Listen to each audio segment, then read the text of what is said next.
মই চিন্তা কৰি আছো উন্নয়নৰ কথা আৰু আপোনালোকে কৈ আছে অশ্লীল কথা। ইমান বছৰে হৈ থকা সংঘাত এটা মই গুচাব খুজিছো। আমাৰ এই পথটোৰ পুনৰ নামাকৰণ কৰা হ'ব। পথটোৰ নাম এটাই হ'ব, মছজিদ ৰোড অথবা নামঘৰ পথ। আপুনি ইমান বছৰ পুৰণা পথ এটাৰ নাম সলনি কৰিব বিচাৰিছে, আপুনি কি হোৱাটো বিচাৰে? এনেকুৱা প্ৰশ্ন সুধিব লাগে।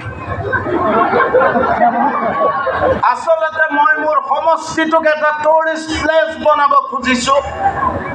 ধৰক এনেকুৱা এটা ডাঙৰ নামঘৰ, যিটো নামঘৰত ভাৰতবৰ্ষৰ সকলো ৰিল ষ্টাৰ আহি ৰিলছ বনাব পাৰিব।